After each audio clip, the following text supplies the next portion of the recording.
Good evening, everyone. I am April Cobb with Diversity and Equity in Education. And as you all get to see that my counterpart is not here today. Well, my other half is not here today. And that would be Denise Thomas with Carved Out Divas. I had a brain fart just a moment, guys. I went blank. But Denise had her second COVID shot on today, and as the day progressed, she's not feeling good. She's doing fine though, but she's just not feeling so good. So she's going to take the day and rest. We are and always have been hosted by Teacher for the Culture with Bianca Goolsby. And I will say this week has been quite the eventful one because of her grand finale when she brought the essentials in order for everybody here in Hillsborough County that have a child or any type of investment in Hillsborough County Public Schools. They were provided the information to make a well-informed decision about what are the next steps as it relates to them. Are you just going to talk about it? Or are you going to do something about it?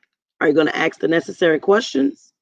Possibly rally up some families, some community members, or other parents to seek solutions for your child or other children that may be impacted by the ever never ending, ongoing foolishness that exists in our district. But hey, it is what it is. So today, as of March the 28th, on Friday, the 26th, closed out the third 9 weeks. Parents, it's the last quarter.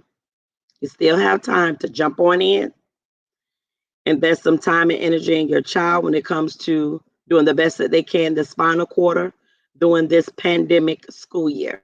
We'll not leave out the fact, pandemic school year. COVID created some very interesting obstacles amongst us in the education realm, and that includes students at the forefront of it. Many of them are still trying to navigate through this process while Department of Education just act as though it doesn't even exist. What I discovered during this time frame is that children overall, in many instances, it's just a dollar sign. And it's unfortunate that it's that way, but it is what it is. So, with that being said, last quarter, in this quarter, we have end of year exams. I'm not sure if they're going to be counted towards, let me say this. The end of year exams have been presented to us that they will only be utilized for a student to identify gains or the like thereof, and also use if a child need that particular score and efforts to pass this quarter, the fourth quarter, I should say.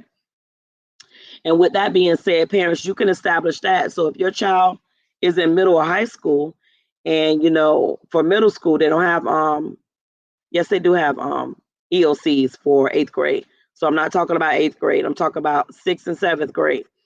For those students that have a C or better, they are technically good for the fourth quarter. They can literally not do so well and still do well, meaning they'll still pass.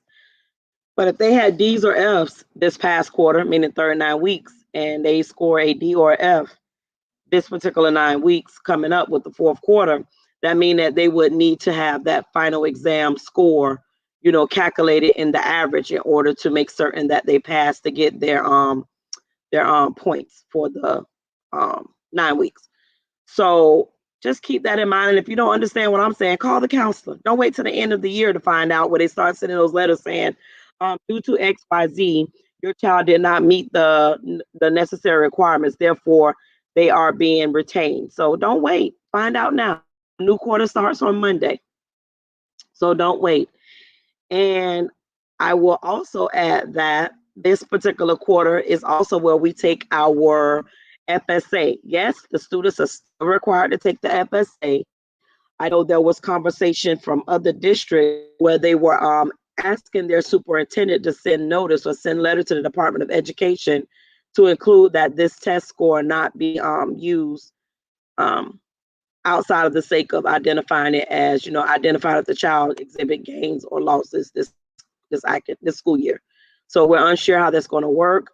Educators here in Hillsborough County received a email that said how they were going to be calculating our BAM score. But for me, I walked away with more questions because it did not include the actual process or what they're going to be using to calculate the score. So it just created more confusion than explanation, which was needed in order to make an informed decision on how they came up with the score. So not too much going to hopper on it. It is what it is. The majority of the educators, we did the best that we could with what we had, understanding the circumstances that we were operating during a time where there was a global pandemic. So, hey, did the best that I could with what I had, making sure that I put more attention into the students that I serve in my classrooms and many that I do not, just in my grade level, paying more attention to their overall mental health more than anything. So that was my focus this year. Yes, academic gain was also inclusive in there, but I wanted to make sure that I did not create more trauma to children, during this process. But hey, I can only speak for me. Also, that was one of the things. COVID shots for educators. You have the opportunity, no matter what your age is, to seek out getting your COVID shots. I know they are still having one of the, I think it's referred to as one of the FEMA sites, where you could go to the old dog track. That's the only way I know how to describe it. Do some type of gaming services there, but the the greyhounds are no longer there. I think they cut that out due to legislation or bill or something like that happened. But from what I gather, you just could show up, have your ID along with your school ID, and you are filtered through the process very quickly. So make sure you go online to research that. But I know a few people that posted today that are educators that went and shared that it was a quick process, took no longer than an hour, and that was from the beginning process to the end, including the 20 minutes that they had to sit and wait after receiving their first shot. And that seemed to be the same process for those that went to get their second shot. And that is something that Denise shared with me today. So I do know that we have this upcoming Friday off, which is Good Friday. And parents, it's time to write down. Don't wait till the summer get here to be trying to figure out what we're doing with our kids, because I know I was just recently at the park on yesterday at an event for Ideas. Yep, my children said yes to Ideas charter school. So there were people there from Parks and Recreation that had this Sergio, hey, give me that paper out the book bag so I can show them that document where they were sharing how to go about registering your child for Parks and Recreation. They are not functioning at full capacity.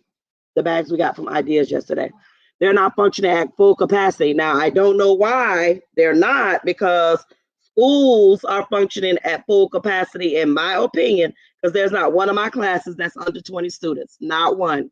Not a one. So I don't know why Parks and Recreations aren't functioning at full capacity. Bring me the bags, please. Functioning at full capacity, because schools are, even at them referencing it at 75%, that's fine too. These numbers that are shared on this paper for Parks and Rec, that's not 75%, but I have no control over it. It's just questions to ask yourselves that, hey, schools are at full at 75%, or in my case, my classrooms are all at full capacity, to where I don't know why they aren't, but anywho. But as they slowly move with the bag, acting as though I'm not asking them for something from the bag, it makes no sense to me. There were papers that were placed in the bag that are no longer here. So I'm confused about that. So I'm assuming that Tupac is going to find those papers and get it over here to me sooner than later.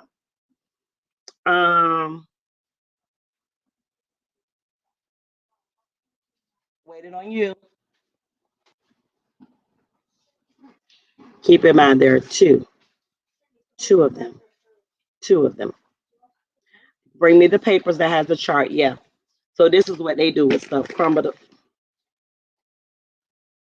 Anywho, it says the City of Tampa Parks and Recreation 2021 Summer Camp Lottery registration.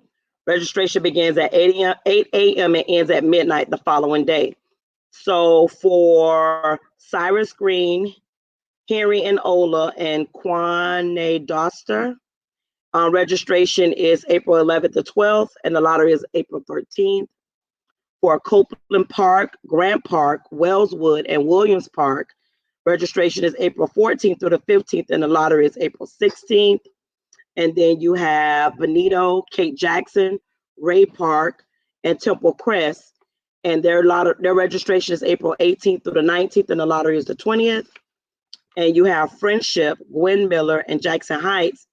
Registration is April 21st through the 22nd, and the lottery is April 23rd.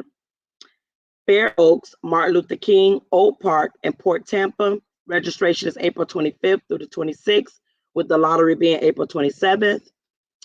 And Highland Pines, Kid Mason, and Loretta Ingram. Registration is April 28th through the 29th, with the lottery being April 30th. And the last two, Forest Hills, Spring Hill, Wellswood. Registration is May 2nd through May 3rd, with the lottery being May 4th. And finally, DeSoto, Hunt, and Roulette.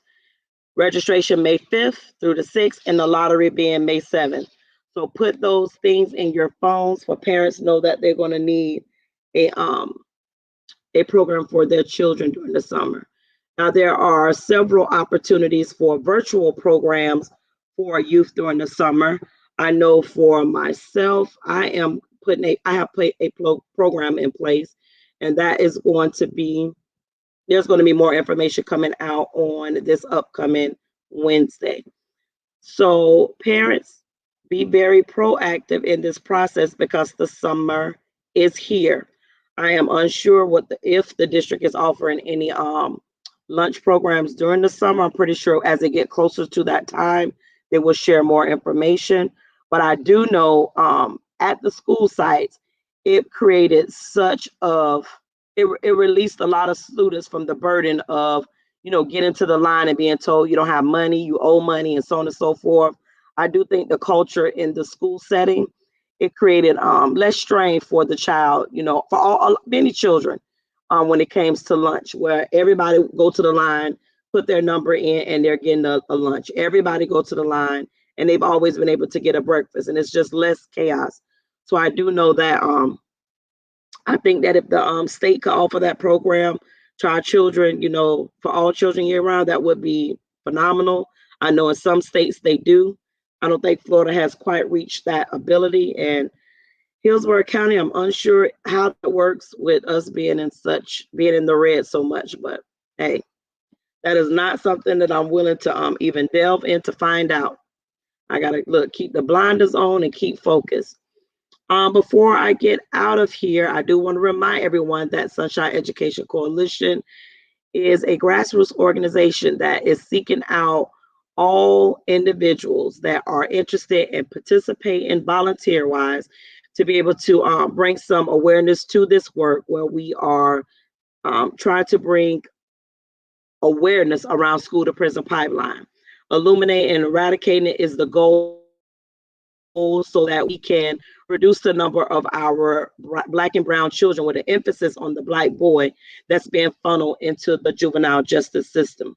And we know for a fact that if we don't disrupt this this funneling system, it's only going to get worse. And it would be interesting to know what would be the true numbers to illustrate, what has been the impact for our Black boys as it relates to attending school, with all the disciplinary consequences and zero tolerance policies that have been put in place, in past years, and what the impact was with the pandemic, going on as well.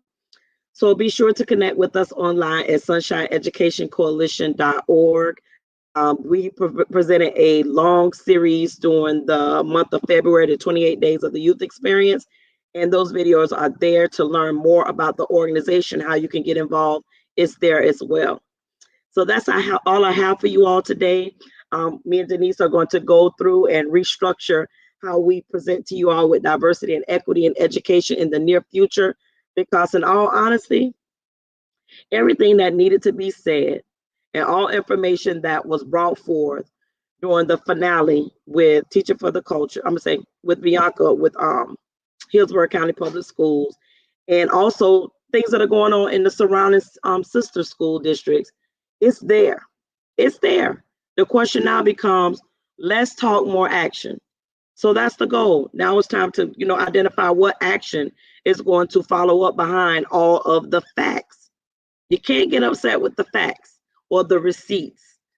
I am April Cobb with April's Beauty Bar, and my counterpart Denise is not here tonight. But Denise, we hope you feel better, girl. This is Diversity and Equity in Education. Y'all have a great week.